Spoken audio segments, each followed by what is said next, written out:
Bismillahirrahmanirrahim. Assalamualaikum warahmatullahi wabarakatuh. Alhamdulillahirabbil alamin. Walladzi arsala rasulahu bil huda wa dinil haqq liyudhhirahu 'ala dini kullih. Wa kafa billahi syahida. Wa asyhadu an la ilaha illallah wahdahu la syarikalah. Wa asyhadu anna Muhammadan abduhu wa rasuluh. Allahumma shalli ala Muhammad wa ala alihi wa ashabihi wa man tabi'ahum bi ihsanin ila yaumiddin. Ya ayyuhalladzina amanu taqullaha haqqa tuqatih wa la tamutunna illa wa antum muslimun wa ba'du. Fa inna asdaqal hadisi kitabullah wa khairal hadyi hadyu Muhammadin sallallahu alaihi wasallam. Syarrul umuri muhdatsatuha fa inna kulla muhdatsatin bid'ah wa kulla bid'atin dhalalah wa kulla dhalalatin finnar. Ya ayyuhal ikhwah akraman subhanahu wa ta'ala.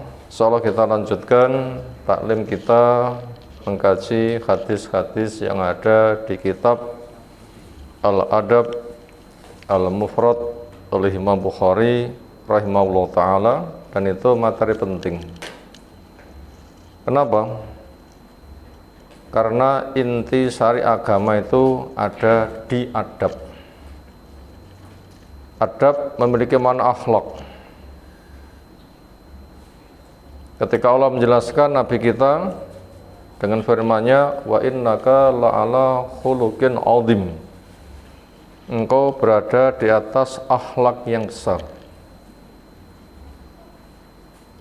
Tafsirnya Ibnu Abbas menjelaskan, wa innaka la'ala dinin 'adzim, engkau berada di atas agama yang besar. Perincian yang ada di hadis, ad-dinu an-nasihah, orang beragama itu kesetiaan.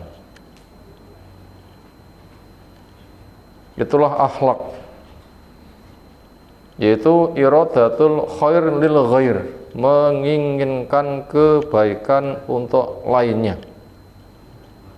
Berarti menggali potensi ketika bergaul, bagaimana lingkungan mendapatkan manfaat. Itu semana dari arti Islam, arti iman. Yang pesan Nabi SAW, masalah Islam al-muslimu man salimal muslimun min lisanih wa yadih. Orang dikatakan Islam, dikatakan muslim, keislamannya benar, ada bukti. Apa? Lingkungannya selamat dari gangguan lisan dan tangannya. Iman pun juga punya makna demikian. Sebagaimana pesan Nabi SAW, la yu'minu ahadukum hatta ya'mana jaruhu min bawaikihi. Tidak sempurna iman satu di antara kamu sampai terbukti. Apa bukti ini? Tonggone aman dari gangguan kejahatannya. Itulah inti syariat agama, itu adalah akhlak. Sahabat tanya, siapa lingkungan? Dengan pertanyaan liman, untuk siapa? Ketika menginginkan kebaikan untuk pihak lain, siapa pihak lain itu? Jawabnya lillah. Pihak lain yang dia menginginkan dapat kemaslahatan itu adalah pertama Allah. Berarti bertauhid, tidak syirik. Yang kedua, wali kitabi, untuk kitabnya. Berarti digali hukum dari Alkitab. Yang itu fungsinya tibyanan likulli syai'in, menjelaskan segala sesuatu. Yang ketiga, kepada Rasul sebagai mufassir, yang tugasnya litubayyina linnasi ma nuzila ilaihim, menjelaskan kepada manusia wahyu yang diturunkan. Yang keempat, kepada waliul amri, itu ada dua macam. Pertama, pemerintah yang mengawal agama untuk menjaga aman. Berislam silahkan, dijaga aman. Dan ternyata kita merasakan kalau pemerintah ada kedzaliman biasa, pancen manusa, duduk malaikat. Makanya hargai. Ibaratnya itu orang tua kita. Makna wali amri yang kedua adalah ahli ilmu yang mewarisi dari masa ke masa. Sahabat dari Nabi, tabi'in dari sahabat, tabi'in dari tabi'in. Turun ke Imam Syafi'i, turun ke Imam Ahmad, turun ke Imam Bukhari, turun ke Imam Muslim. Itu lemintu bermata rantai. Sehingga pemahaman itu terjaga sampai sekarang, buktinya kita bisa membaca Sahih Bukhari. Imam Bukhari itu pemahamannya dari gurunya Imam Ahmad, Imam Ahmad itu dari gurunya Imam Syafi'i, Imam Syafi'i dari gurunya Imam Malik, Imam Malik itu tabi'in. Imam Malik dari gurunya, yang namanya tabi'in dari sahabat dari Nabi, terjaga dari masa ke masa. Maka itu makna waliul amri yang kedua, yang menjaga pemahaman agama dari masa ke masa, sehingga harapannya yang dipahami sekarang ini itulah yang diajarkan oleh Nabi, bukan pemahaman lain. Nah, itu harus dihargai. Sebab kalau tidak dari situ, kita dari mana mendapatkan pemahaman? Tanya langsung kepada Nabi, saged mboten? Tapi wonten sing gadah teori saged. Sik tak tekok ning kok bengi nyanggone Rasul. Mungkin gadah aji-aji rogoh sukma ngoten iki. Awake kene kamar, sukmane munggah cethuk Rasul ngoten kira-kira nggih. Napa leres dengan dawuh ngoten hooh. Niku jenenge dagelan ra lucu ngoten iki. Pengacu kayak begitu banyak dan banyak pengikutnya. Bahasa yang lain, hatiku meriwayatkan dari Allah. Nah, tambah kacau malih ngeten iki. Tambah kacau malih. Makanya ilmu itu bergenerasi. Makanya lewat waliul amri punya makna kedua adalah orang yang mewarisi ilmu. Nah, dari situlah kayaknya kita mendapatkan pemahaman. Makanya kita kembali kepada kitabnya. Kita baca apa pesan Nabi yang dijaga dari masa ke masa. Lalu sasaran terakhir dari orang berakhlak adalah kepada sesama manusia. Bagaimana orang Islam memberikan pengaruh keselamatan, keamanan kepada lingkungan, diawali bagaimana baik kepada ibunya, baik kepada bapaknya, baik kepada keluarganya yang perempuan, yang laki-laki, tetangga dekatnya, tetangga jauhnya, dan ahabun nas ilallah anfa'uhum linnas, paling dicintainya manusia oleh Allah yang paling memberi manfaat. Itu makna inti sari agama itu adalah akhlak, adab. Makanya kita mengkaji adab perkara penting. Apa bab berikutnya? Yang ke-247. Babu man intasara man zalamahu. Babu man, babnya orang yang intasara membela diri, man pada orang yang zalamahu menzaliminya. Setiap orang punya hak. Dan ketika bergaul, hargai hak orang lain. Karena pesan Nabi SAW, wa'ati kuladhi haqqin haqqah, masing-masing pihak yang punya hak beri haknya. Makanya haram yang namanya kezaliman. Bergaul, orang lain menjadi korban, itu namanya kezaliman.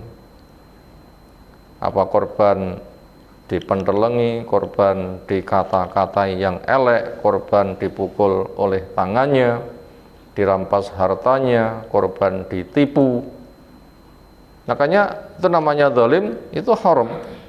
Allah menjelaskan, inni haramtu dzulma ala nafsi wa ja'altu bainakum haraman fala tadzalamu. Saya mengharamkan diriku untuk melakukan kezaliman. Allah menekan mboten nanti zalim blas. Maka itu saya haramkan di antara kalian. Makanya kalian jangan saling menzalimi. Sehingga ketika ada orang itu menzalimi, yang dizalimi punya hak untuk membela diri. Yang dizalimi punya hak untuk apa? Membela diri. Lalu bagaimana cara membela haknya? Bagaimana cara membela diri? Maka jawabnya lihat kondisi. Ketika orang dizalimi, cara membela diri itu dengan cara memaafkan, karena ditimbang dia yang menzalimi ketika dimaafkan nanti akan tergugah atini. Dengan begitu dia enggak menzalimi, karena elek diwales apik malah isin, sehingga menjadi hubungan yang sangat akrab. Cara membela diri, maafkan dia. Allah berpesan, idfa' billati hiya ahsan as-sayyi'ah. Lek dieleki walesan karo sing apik. Apa hikmahnya? Fa idza bainaka wa bain adawatun ka'annahu waliyun hamim. Bila antara kamu dan dia ada permusuhan, dengan elek dia tok wales sing apik akan berubah teman yang akrab banget. Artinya bila ditimbang nanti bisa begitu, cara membela diri, maafkan. Sinten contoh nih, cara membela diri dengan memaafkan. Nabi Yusuf dieleki dulure, pol mboten lek ngeleki. Nabi Yusuf dinapak nih. Wis dicaci, maki, pukul, punya program dibunuh. Akhirnya disepakati cemplung nih sumur wae, kecemplung bleki watu bakno gak kena. Begitu anak wong sing lewat golek banyu, Nabi Yusuf gandulan akhirnya terbawa naik. Begitu digawa wong langsung dulure gerutuk, itu budak kami yang lari, bila kamu butuh silahkan kamu beli murah. Raketang serepes pamane ngoten to nggih. Dijual, dianggap budak, dizalimi pol mboten. Akhirnya pun Nabi Yusuf dengan prosesnya di Mesir, setelah dipenjara sekitar 8 tahun akhirnya keluar dengan mimpi raja yang Nabi Yusuf mentakwilnya. Akhirnya itulah yang logis, memang itu wahyu. Akhirnya untuk program nasional nanam 7 tahun menghadapi paceklik 7 tahun, yang mengelola program itu Nabi Yusuf. Kala itu Syam, tempat tinggalnya dulur-dulure Nabi Yusuf, itu mengalami paceklik. Lah nempure, napa nempur niku? Beli bahan makan. Itu ke luar negeri, ke Mesir. Begitu sak gruduk teko, kuwi dulurku. Nabi Yusuf paham mereka pangling. Nabi Yusuf tidak membalas kejelekan mereka dengan kejelekan, tapi dengan kebaikan. Napa? Wayah mulai alat bayar ya dibalik nih. Mboten dingel-ngel lho nggih, ning malah dibalas dengan kebaikan. Ke depan nanti apabila blonjo lagi, setiap yang munjat jatah kudu teko, ler teko rentuk jatah. Binyamin bentuk jatah dijak. Ketika itu Nabi Yusuf bikin sebuah siasat bicaranya Binyamin iso tinggal di sini atas nama ada barang hilang dituduh sebagai pencuri. Donge repot, akhirnya suruh kembali golek ono Yusuf cek urip iki. Itu kata sang bapak. Begitu teko malih kondisi ini ekonomi super memprihatinkan. Nganti alat tukare nyawang ramentolo. Pomo dhuwit lusete pol, nomor serine ilang, payu mboten?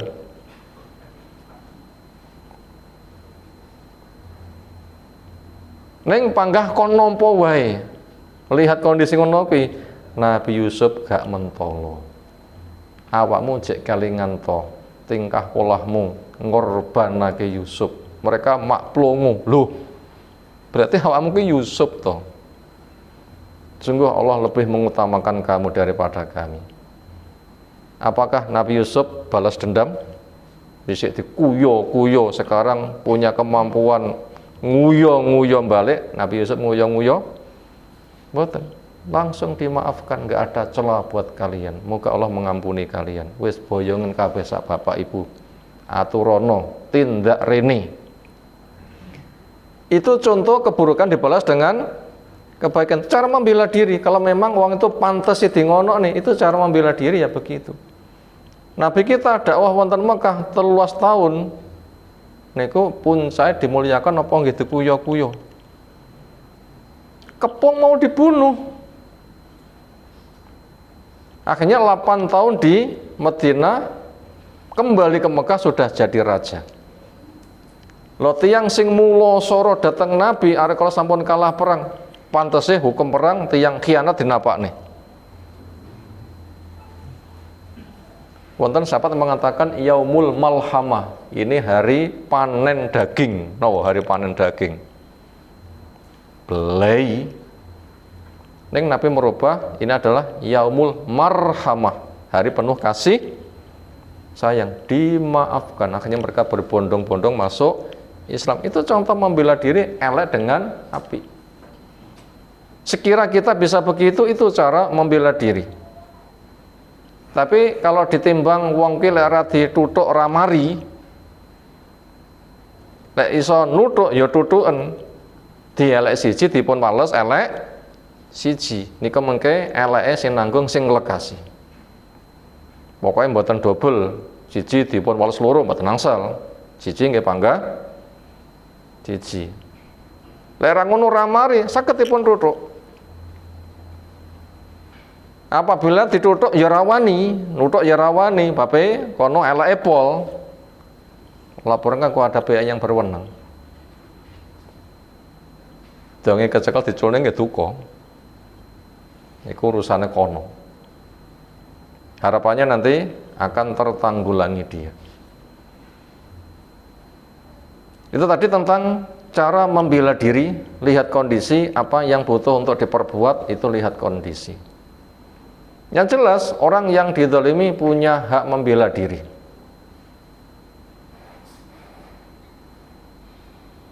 Sampai nyawa mau dirampas lalu membela diri, bakno nganti mati, niku syahid. Gadah keluarga sebagai mitra berjuang kok dirusak keluarga dibela, membela nganti mati, niku nggih syahid. Memiliki harta modal ibadah, negara tumpah darah sebagai tempat ibadah kok dirampas, dijajah, membela diri mati, niku nggih syahid. Niku sebatas membela hak, napa malih menjaga agama Allah Subhanahu wa taala. Niku puncak syahid, syahid terbaik.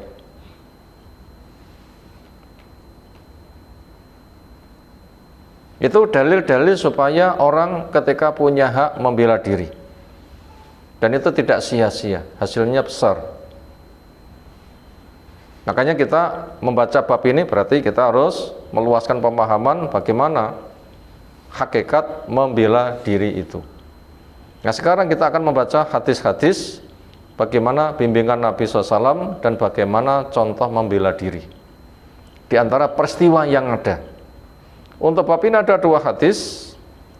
Yang pertama, An Aisyah radhiyallahu anha, anna Rabiya sallallahu alaihi wasallam qala laha, beliau dawuh kepada Bu Aisyah radhiyallahu anha, dunaki, silahkan olehmu, fantasiri, silahkan kamu membela diri. Ini jelas, kamu dizalimi, silahkan kamu membela diri. Lafadznya dunak, silahkan. Fantasir itu fi'il amar, menunjukkan perintah. Artinya bukan semata boleh, tapi kerjakan. Berarti legal. Apa contoh kasusnya? Hadis 559 panjang. Kita baca. Anna Aisyata radhiyallahu anha qalat arsala, mengutus azwajun nabiyyi, para istri Nabi sallallahu, ingkang hidup bareng garwanipun Nabi, pinten jumlahipun? Dan itu kekhususan kangge tiyang sing pertama mampu, butuh, dan maslahat. Napa modalnya rabi double setunggal mampu. Mampu niku rena-rena. Nomor kali butuh. Mampu lek ora butuh ya ora usah. Nomor 3 maslahat. Walaupun mampu butuh tapi lek ora maslahat ya ora usah. Bila 3 ini dimiliki, insyaallah nanti double niku maslahat. Lan mboten sedaya tiyang gadah kemampuan. Mampu, butuh dan maslahat. Kata mampu niku luas. Mampu pikirane, mampu ekonomine, mampu keadilane, mampu kepentingan pribadine dan bahasa semisal. Ternyata Nabi sallallahu alaihi wasallam menjadi contoh mampu di semua hal. Maka setiap diri supaya tahu diri. Jangan semata mengatakan sunnah. Apa enak muni sunnah? Karena awakmu mampu enggak? Enak muni sunnah. Butuh enggak? Entak muni sunnah. Maslahat enggak? Misalnya muni sunnah pada ora sunnah. Dan bahasa semisal. Itu 9. Siapa 9 itu? Yang hidup bareng ada Saudah, ada Bu Aisyah, ada Maimunah, ada Zainab bintu Jahaz, ada Ummu Salamah, ada Juwairiyah, ada Romlah Ummu Habibah, ada Sofiyah, ada sapa sih tak? Hafsah, alhamdulillah dipunilih. Mereka para istri itu mengirim utusan supaya matur kepada Rasul SAW. Sinten kan dipun utus? Fatimah anha. Bahasa gampangnya, nduk itu ibu-ibu paring dawuh. Niku jenengipun ibu napa? Fatimah ngaturi para istri Nabi sing jumlahipun 9 niku jenenge ibu napa kira-kira? Napa? Ibu napa? Dudu mbokku dhewe, mbok napa naminipun? Balon.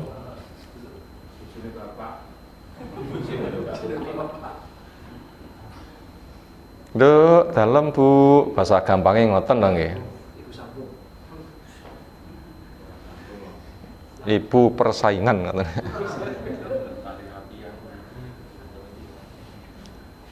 Lah, mereka mengutus kepada Fatimah radhiyallahu anha untuk matur ila Nabi kepada Nabi sallallahu. Kono nyuwun tulung maturo nyang abimu, ngoten kira-kira nggih. Maturo nyang abimu, sebabnya awakmu kuwi amat sangat ditresnani dening abimu. Lek sing matur awakmu engko ditampa, diperalat ngoten nggih. Dinapane? Diperalat.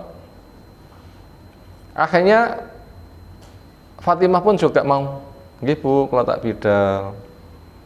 Fasta'dzanat, akhirnya Fatimah minta izin ke rumah Nabi SAW. Semisal ketok pintu, salam, disambut. Bagaimana orang tua menyambut anak tercinta bisa dirasakan sendiri. Wa Nabi, sementara Nabi SAW di waktu itu Aisyah bersama sang istri namanya Aisyah radhiyallahu anha. Fi mirtiha, di dalam kain selimutnya. Ya mungkin Bu Aisyah menyediakan selimutnya, kalau Nabi rawuh nanti bisa untuk duduk santai, diselimutkan ke badan, istri menyiapkan dan sebagainya sak wajari. Biasanya ingkang kakung rawuh dinak-nakne napa tinggal turu mawon kepen golek dhewe. Golek dhewe. Nggih wonten sing golek dhewe.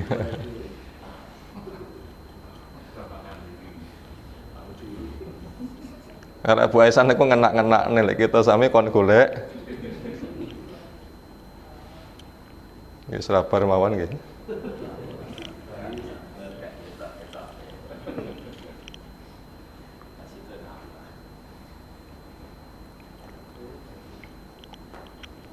Akhirnya fa'adina laha, Nabi SAW juga memberikan izin kepada Fatimah. Fatakolat, akhirnya masuk. Fakolat matur Fatimah. bahasa kita. Nuwun sewu Pak, nyapa nduk? Inna azwajaki, sayektosipun istri-istri panjenengan. Kula dipun utus ibu-ibu supados dhateng panjenengan. Ibu-ibu niku kagungan kersa supados kula ingkang ngaturaken dhateng panjenengan. Arsalnani, mereka mengutus saya. Yas'alnaka, mereka minta kepadamu al-adla, supaya engkau bersikap adil fi binti Abi Quhafah, berkaitan putrinya Abu Quhafah. Sinten niku? Aisyah. Sinten Abu Quhafah? Abu Bakar. Kunyahnya sinten? Abu Quhafah atau Abu Bakar. Apa yang dimaksud oleh mereka adil di sini? Apa mereka menuduh Nabi tidak adil? Bukan. Tetapi itu adalah rasa cemburu. Rasa cemburu. Tiyang niku lek cemburu niku berpikir normal nggih rada terganggu. Dan niku biasa terjadi. Kadang ya elek barang. Dulur Nabi Yusuf, datang Nabi Yusuf cemburu mboten? Nyapa Yusuf luwih ditresnani dening bapak? Awake kok ora patek. Rada masang mboten kira ratine? Ya rada gosong titik. Niku biasa terjadi. Kadang nggih nganti elek barang, programnya membunuh. Contoh ingkang lintu, anak sapian terus lahir adike, cemburu mboten anak sapian? Samanten pun rewel. Kadang rotok nakal, adike di gua. Kadang anak sapian muni ngoten niku, wonten? Wonten. Niku biasa terjadi. Itu wajar. Ya mongko wong tuane nggih adil. Ning perasaanipun nggih ngoten niku. Akhirnya maknanya mereka menuduh nggak adil itu kok Nabi itu nggak adil, itu bukan ungkapan kecemburuan. Ya memang ngoten niku rasane tiyang sing cemburu niku. Nek kene sewengi, nek kono sewengi, ya kelingan nek kono ngono ki ya rumasane ya ora patek adil. Karepe ya nek kene terus kan ngoten nggih karepe niku. Itu mereka mengatakan adillah itu seperti itu. Sementara Nabi SAW sendiri adalah adil. Andaikan itu ada yang tidak adil, memang itu perkara yang ada di luar kemampuan, sehingga manusia tidak dituntut. Napa? Perkara asline pancen boten adil, pancen tiyang boten gadah kemampuan. Napa kasusé? Nukilan surah An-Nisa yang ke-129. Walan tastati'u an ta'tilu bainan nisa walau harastum. Dan kamu tidak bakalan mampu adil berkaitan para istrimu walaupun kamu pengin adil. Tiang sepah kagungan putra piro ngoten niku kadar tresno dateng anak sami napa benten? Sinten puterane papat, masing-masing anak jatah tresnone 20%. Ayo sinten? Lek roti kena dirisi, nggih mboten? Lek ati dirisi. Ora iso ngirisi hati. Maka dengan kondisi seperti ini siapapun paham. Nabi siapa orang yang paling kau cintai? Abu Bakar. Siapa lagi? Umar. Itu menunjukkan yang lainnya cinta Nabi kepada mereka enggak sama. Abu Bakar paling tinggi, Umar berikutnya. Abu Bakar lebih tinggi daripada Umar. Kalau perempuan Aisyah. Siapapun itu kenal. Tapi itu ada alasannya. Bukan karena Nabi bertindak semena-mena. Kenapa? Ini di luar dari kemampuan.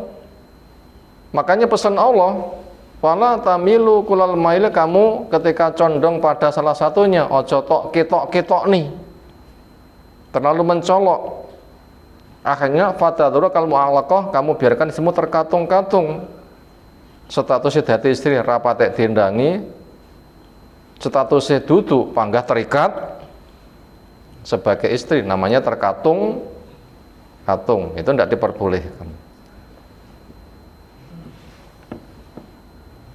Kurang lebih begitu kecemburuannya. Ini sesuatu yang memang Nabi tidak mampu. Inilah yang mereka tuntut melewati Fatimah. Mereka menuntut tentang supaya engkau berbuat adil berkaitan istri-istrimu. Kenapa si Aisyah lebih ditresnani daripada lainnya? Kira-kira Nabi tresnani datang Bu Aisyah luweh niku logis napa mboten logis? Masuk akal napa mboten masuk akal?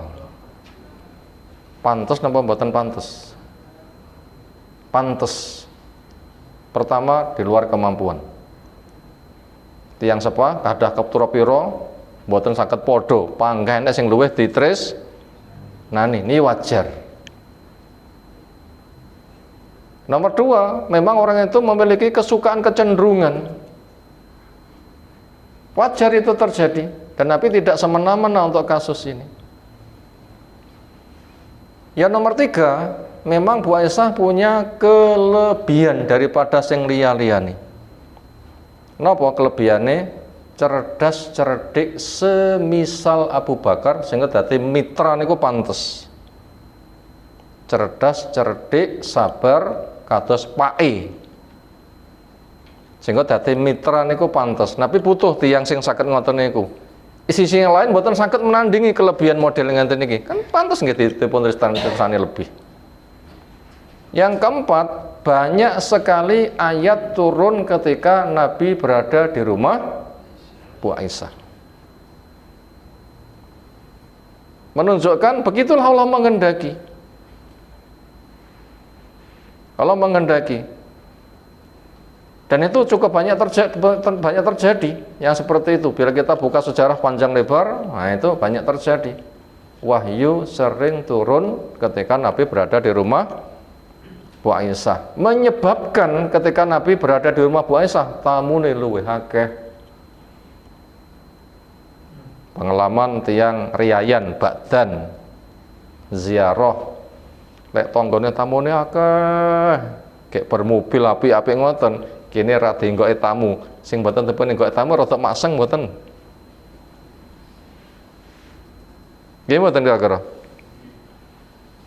Itu wajar terjadi. Nyapa tamu kok akeh rono, ra patek rene, apa aku pancen elek tenanan? Yo kono sugih, malih wong padha delem teka, mulih padha disangoni, aku pancen rasane ngangoni. Kan bahasa cemburu teng ngoten niku. Karena Nabi inilah yang ada pada benak para istri. Yaitu kita ulang, ketika Nabi berada di rumah Bu Aisyah, wahyu paling sering turun, menyebabkan tamune paling kathah. Kenapa mereka cari ilmu? Dan itu tidak berada di rumah istri si Nabi yang lain. Nah, makanya sing liya-liyane roh ngoten niku nggih terbakar api cemburu. Nggih, pancen alame nggih ngoten niku. Alame ngoten niku. Kira-kira mau mereka apa? Mbok yo wahyu kuwi turune ora nang nggone Aisyah tok yo rata ngono. Ini kena semayani ngoten mboten gara-gara.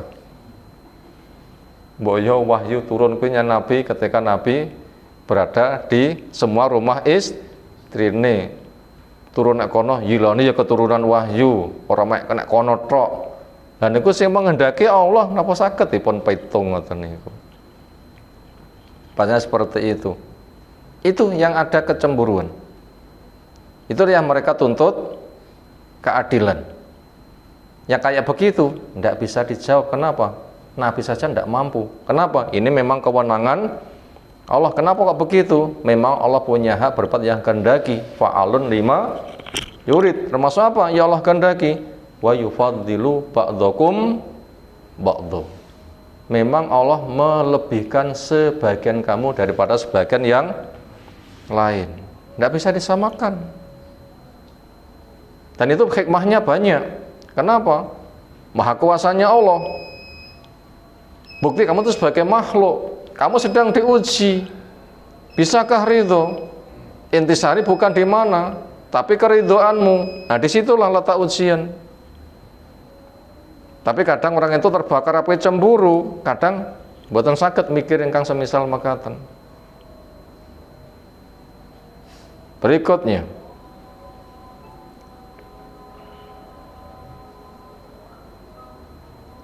faqalat lahu dzalika, mana tadi? Oh, kelewat. Jawaban dari Nabi SAW, qala ai bunayatu, wahai nduk anakku. Bunayah niku terjemahane nduk napa anakku. Nduk anakku, mboten dipun celuk langsung. Fatimah mboten. Dipun timbalin nduk luwih sayang ketimbang dipanggil namanya langsung. Ini bunaya tuh. Atau hibin, apa kamu suka? Ma'uhibu, apa yang abimu suka? Kolat anak matur bala, nggih to Pak. Napa mawon ingkang panjenengan senengi kula nggih nderek seneng. Kenapa? Memang anak cinta pada orang tuanya. Qala dawuh Nabi, fa ahibbi hati, maka cintailah perempuan ini. Kenapa? Ya memang bapakmu mencintai, itu pun juga nggak bisa menolak. Wahyu sering turun ketika berada di rumah Isa, saya pun juga nggak bisa menolak. Akhirnya ini alasan saya lebih mencintainya. Kenapa? Dia lebih dicinta oleh Allah, maka saya mencintai lebih pihak yang lebih dicintai oleh Allah.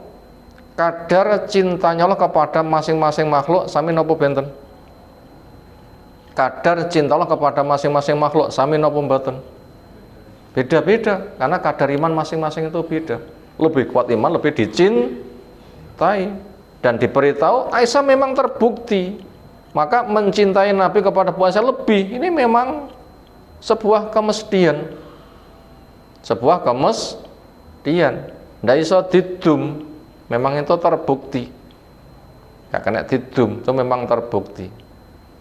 Makanya jawaban Nabi seperti itu.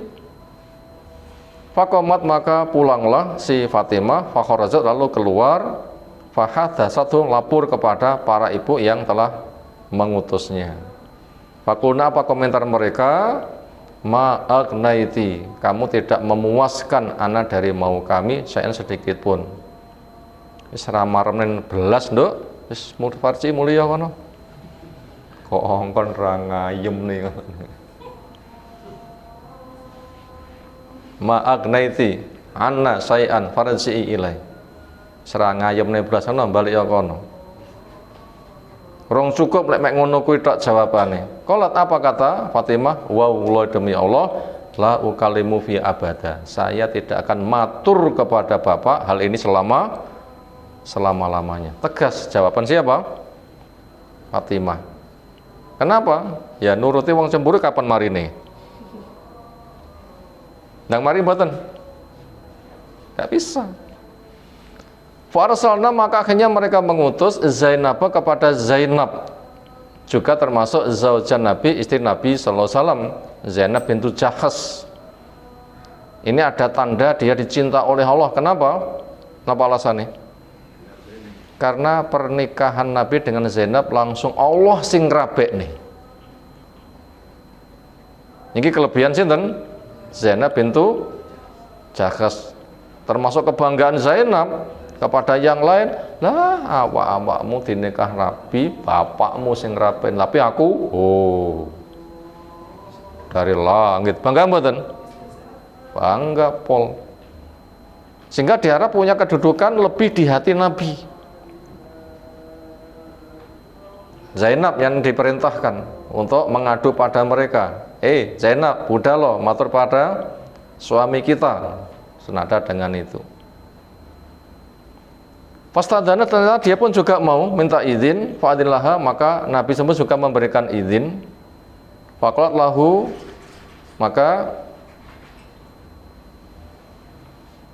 si Zainab matur kepada Nabi dzalika, sebagaimana yang dipesankan mereka kepada Fatimah supaya Nabi adil kepada para istrinya. Ya Rasul, mbok iya engkau tuh adil kepada para istrimu. Mosok Aisyah luwih ditresnani ketimbang liyani.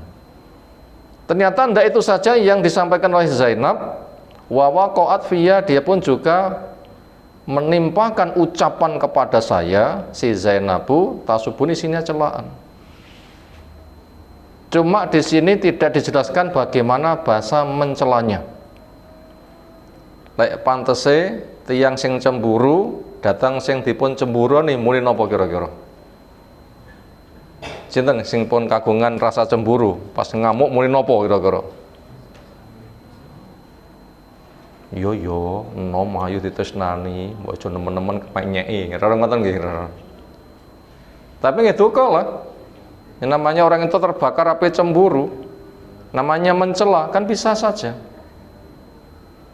Nah, senada dengan itu, Fatofik itu maka saya berbuat anduru memantau, hal apakah ya'dhanuli mengizinkan kepadaku an-nabiyu Nabi SAW.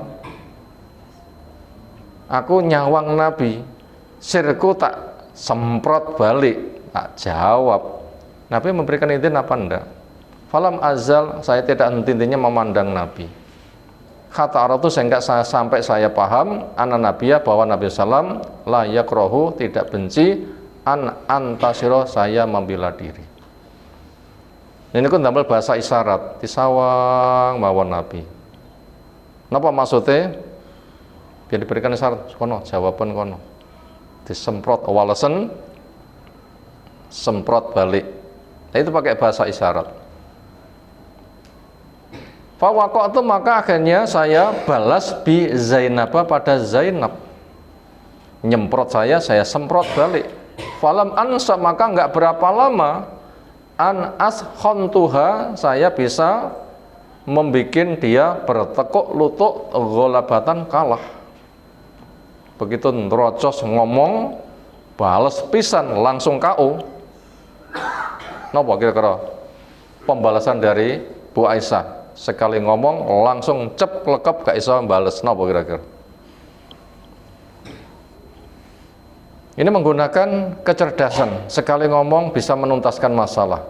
Bu Aisyah luar biasa.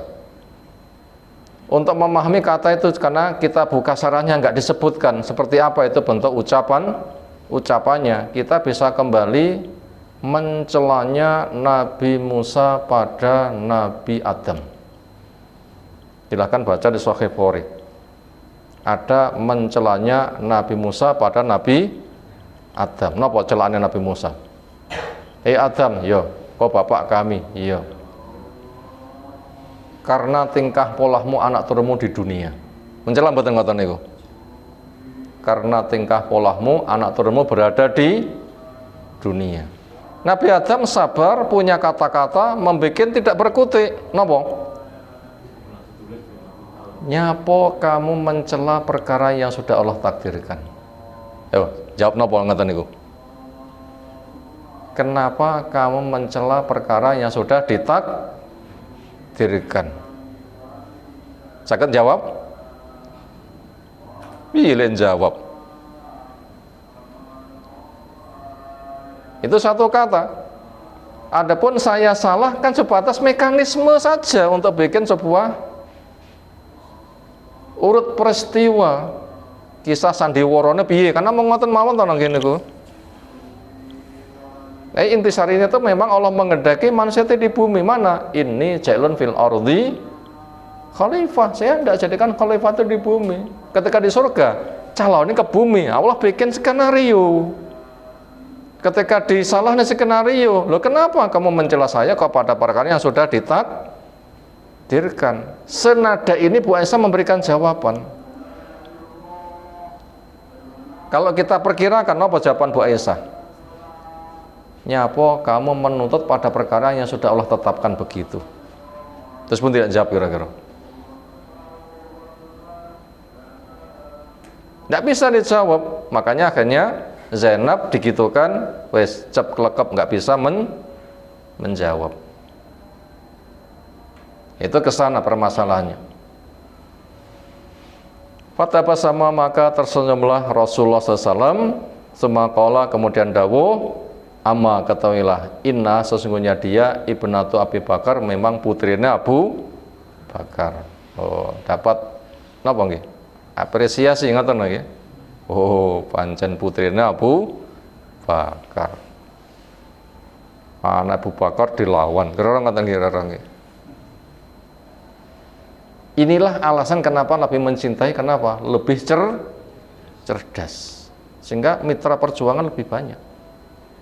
Lebih cerdas. Yang lainnya nggak bisa menyaingi kecerdasannya. Sehingga logis lebih dicintai. Ngeten iki cinta nafsu apa cinta karena Allah? Karena Allah. Kenapa? Memang kelebihannya berbeda dan itu adil. Kadarnya 80 ya dicintai 80, kono kadari 70 ya dicintai kadarnya 70, kono swida ya dicintai kadarnya swida. Makanya adil Nabi mencintai lebih kepada siapa? Mbak Aisyah radhiyallahu anha. Nah, begitu. Gambarannya seperti itu. Berikutnya, di sini saya nukilkan dari Ad-Durur As-Sunniyah kayak Ibnu Taimiyah. Ada beberapa yang butuh untuk kita sampaikan. Apa saja itu pelajarannya? Fa fi isyaratun ila kamali fahmiha. Di situ memberikan isyarat memang pemahaman Bu Aisyah itu sempurna. Wa mata nati akliha, dan memang kuat akalnya. Haitsu sabara, di mana memiliki kesabaran. Wong tiang-tiang itu menawi ilmune mendalam. Akal sempurna. Niku mampu memiliki sekian banyak jawaban. Kenapa? Karena memang akalnya terkendali dengan kesabaran. Ila an asbatat anna ta'ati min janibil khosmi, di mana bisa menetapkan bahwasanya letak serangan itu dari lawan. Berarti Bu Aisyah tidak salah mendapatkan serangan, dan itu terzalimi. Berarti Allah akan membantu kepada orang yang dizalimi. Maka di antara bentuk bantuannya disabarkan, diberikan kemampuan menjawab, satu kata bisa mematikan. Summa ajabat bi jawabin ilzamin, kemudian bisa memberikan jawaban dengan jawaban yang mematikan. Fil hadis fadilatu a'adhimatun Aisyah, di sini juga ada fadilah besar kepada Abu Aisyah radhiyallahu anha.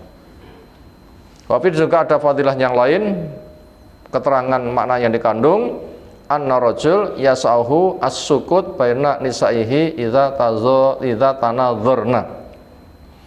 Bahwasanya seorang suami itu diberikan keleluasaan meneng ketika istri-istrine gitu tukaran. Bukan meneng ngetoknya, bukan, tetapi meneng itu ada sebuah fungsi, yaitu wala yamilu ma'a ba'dihin ala ba'din, tidak lebih condong daripada sebagian yang lain. Hanya parisi tukarnya tok nih, sing kono didolimi biar membela diri, dening ora selesai baru menjadi penyelesai. Tapi dan juga di situ ada faedahnya, makan al-zawajun Nabi, apa yang ada pada istri Nabi, min mahabati wal haya minhu, ada rasa hormat pada Nabi dan malu. Kenapa? Nabi sebagai suami yang punya wibawa, sehingga mereka tidak begitu gampang kepada Nabi, nggak terlalu biasa. Napa basa Jawane? Rapatek hormat niku napa basa Jawane? Terlalu biasa, kadang rodok napa? Celometan ngoten nggih. Nah, mereka nggak berani. Kenapa? Karena mulianya Nabi, wibawanya Nabi itu walaupun istri sendiri. Sampai-sampai mereka mengirimkan seseorang untuk matur kepada Nabi. Kenapa? Mereka ada rasa sungkan dan malu bila melakukannya. Wafihi, dan juga ada faedahnya, annal kawamil, sesungguhnya perempuan walaupun mendapatkan nilai sempurna minaz zaujat, diantaranya karena menjadi istri Nabi, qad yaqna fil ghirah fima bainahun, itu tetap berfungsi adanya kecemburuan. Cemburu niku sifatnya persaingan napa karena keterbatasan. Cemburu itu karena sifatnya orang bersaing atau keterbatasan. Napa? Bukan, sifatnya bersaing. Lera cemburu rawani bersaing. Nyapa bersaing renek kecemburuan. Bukan itu. Pendorong utama itu adalah ibaratnya nyapa semangat rebutan mangan, napa masalah? Luwe lah ya. Masalah apa? Luwe. Ora patek mampu lek tekad ya panggah iso ae lek ora direwangi berangkangan ngoten. Kenapa? Memang sifatnya bersaing itu ada seperti itu. Jadi cemburu itu merupakan sifatnya orang yang bersaing. Makanya walaupun mereka itu perempuan sempurna tetap saja. Tapi semuanya itu terkendali. Karena salahnya orang yang sempurna nggak sama dengan salahnya orang yang tidak punya nilai semisal mereka. Akhirnya fikul aula, pemahaman lebih. Kalau keluarga Nabi yang sempurna saja nggak bisa sepi dari kasus, apalagi keluarga kaum muslimin yang tidak semisal itu. Akhirnya apa? Akhirnya bila ada masalah ternyata Islam sudah kaya solusi. Apa? Lihat keluarga Nabi bagaimana kasusnya, bagaimana Nabi menyelesaikannya. Kesimpulannya, orang yang dizalimi punya hak membela diri. Caranya bagaimana? Lihat kondisi, ternyata ada pada keluarga Nabi juga ada kezaliman, kecemburuan, ternyata juga ada hak-hak membela diri. Bu Aisyah disemprot, juga disilakan untuk membela diri. Demikian yang kita sampaikan di malam hari ini. Ada tanggapan, disilakan. Apakah punya istri lebih dari satu itu tidak boleh ditempatkan di satu rumah? Saya pernah ngomong sama Ustaz itu di Talu, saya cari dalilnya nggak ketemu. Dalilnya nggih Nabi Ibrahim dua istri beda tempatnya. Nabi Ibrahim satunya di mana? Di Mekah, satunya di Syam. Nabi juga satu atap. Itu praktek nyata. Jadi nggak larangan. Bukan begitu. Ini permasalahannya sudah ada petunjuk cara bertindak. Sudah ada solusinya, cara bertindak. Solusinya apa? Solusinya adalah bukan adanya pelarangan. Artinya bila prakteknya begitu berarti itulah pelarangan. Prakteknya sitok nek Syam, sitok nek Mekah, berarti dilarang disatukan. Kenapa? Prakteknya tempat. Memang diperbolehkan kan mungkin sesekali kan begitu, tapi ini enggak. Praktek Nabi juga rumahnya berbeda-beda. Bukan permasalahan tidak ada larangan. Prakteknya begitu memang itu caranya. Lihat disatukan satu, itu dilarang. Kenapa? Gak cocok dengan prakteknya. Jadi kesimpulannya satu rumah nggak boleh. Kira-kira yang ngono sing enak. Di rumah saya ada kamar 4. Itu bisa. Aku cerita dong orang-orang. Prakteknya panas panjangnya ya. Bisa Pak. Bisa Pak. Bisa. Engko pomo jelas wani apa piye. Tamat papat. Bapak diguyu ra terus jawabane ngoten. Nah, demikian yang kita sampaikan. Subhanakallahumma bihamdika asyhadu an la ilaha illa anta astaghfiruka wa atubu ilaik. Assalamualaikum warahmatullahi wabarakatuh.